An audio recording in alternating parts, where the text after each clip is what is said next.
Un déjeuner de presse sur fond de bilan et de perspectives, c'est à Brazzaville ce 8 janvier 2021. Le ministre des Postes et Télécommunications et de l'économie numérique face aux journalistes fixe l'auditoire. L'ambition de cette rencontre est de revisiter notre trajectoire de la marche vers le développement et d'explorer toutes les possibilités qu'offre la révolution du numérique. C'est aussi, dans une large mesure, un hommage rendu au président de la République, chef de l'État, et au Premier ministre, chef du gouvernement, comme vous le savez, ont donné corpus, visibilité et attractivité au secteur de l'économie numérique, inscrit au point 5 du contrat social du président de la République, à savoir arrimer le Congo au développement de l'économie numérique. Une introduction qui fera suite à une rétrospective des activités de 2020. Dans le secteur des postes, le rétablissement du comité de direction de la Société des postes et de l'épargne du Congo, SOPECO en sigle, a permis le redimensionnement de la taille de son staff de direction pour l'adapter aux contraintes financières et managériales d'entreprises modernes, ce qui a permis la conclusion de quelques partenariats publics-privés tels la SOPECO Poste Mobile. Il s'agit d'un partenariat public-privé à l'avantage de booster l'inclusion financière.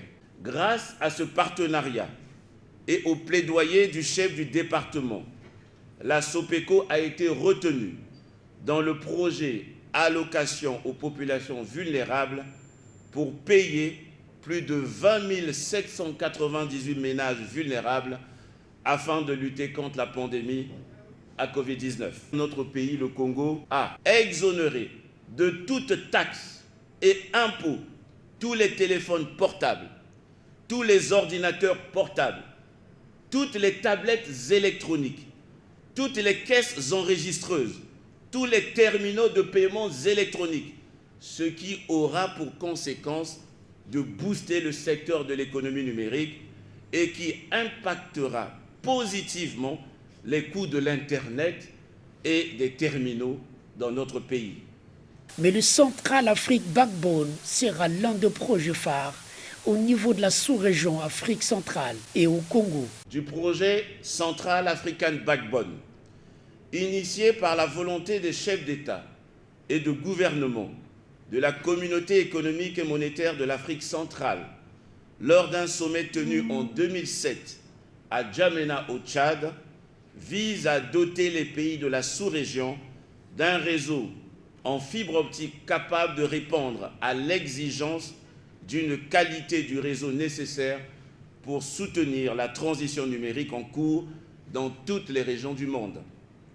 L'objectif du dit projet est de contribuer à l'intégration régionale à travers la mise en œuvre d'interconnexions terrestres à fibre optique entre les pays de l'Afrique centrale, la réduction du coût élevé des télécommunications sur le climat des affaires dans la sous-région, la création d'emplois grâce à l'effet catalytique des TIC sur tous les secteurs d'activité, l'extension de la production des biens et services aux fins de l'avènement d'une industrie numérique dans la sous-région.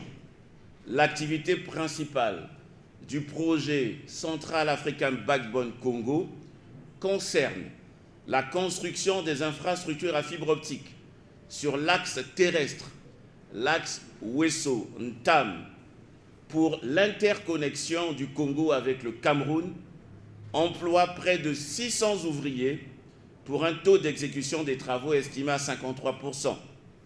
De la construction du réseau sous-fluvial et terrestre Congo-République centrafricaine et du data center national. Mais en 2020, la concession de ce projet a failli gripper la machine de ce département. Une affaire aujourd'hui classée. Parler en termes de procédure, la procédure de la concession de ce réseau, c'est une procédure qui est normale. Et ce n'est pas quelque chose d'ex nihilo, comme si c'est seulement à travers ce contrat qu'on a mis en place des partenariats publics-privés. Dans les termes de référence, il faut un partenariat public-privé. Ce sont des infrastructures de l'État qu'on doit rentabiliser.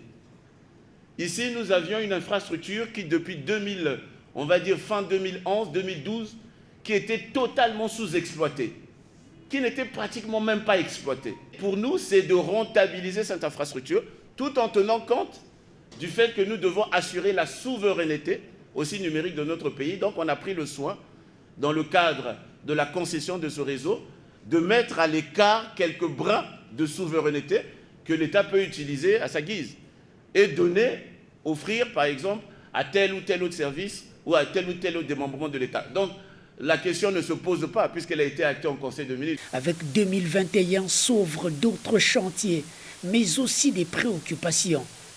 En 2021, nous allons bientôt procéder à l'inauguration des antennes de télécommunications en communication électronique, la couverture des zones blanches en réseau de communications électroniques est une prescription forte du chef de l'État. Ceci pour assurer une intégration harmonieuse des territoires, la construction du réseau à fibre optique pour l'interconnexion avec la République centrafricaine, avec l'apport de la Banque africaine de développement, la mise en place d'un centre d'excellence et d'intelligence artificielle à l'université Denis Sassou Nguesso de Kintele, avec l'apport de la Commission économique des Nations Unies pour l'Afrique. Le secteur postal entend poursuivre ses efforts autour des axes prioritaires suivants.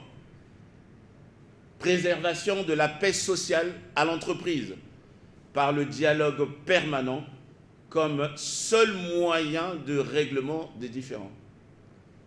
L'opérationnalisation du fonds d'accès pour le service postal universel aiderait la SOPECO à assurer plus efficacement le service sur l'ensemble du territoire national. La formation du personnel au métier du numérique, la maîtrise du patrimoine de la SOPECO, véritable niche de ressources financières dont le défaut expose à la délinquance foncière, l'appui du ministère à la résolution de la situation de dette de la SOPECO à l'égard de la société Air France pour renouer avec le transport postal de 85% avec la SOPECO. Avec le glissement du programme de construction du data center, les travaux ont été annoncés pour juillet 2021. La construction du data center national avec l'apport de la Banque africaine de développement.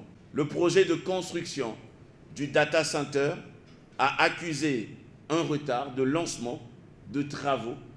Une fois les obstacles levés, les travaux débuteront en juillet 2021. Mais qui aura la charge de la gestion des données? Le chef de ce département est clair. Qui vont gérer ces informations. Ce ne sont pas les étrangers. Quand bien même que c'est un étranger, mais il y a ce qu'on appelle le transfert de compétences.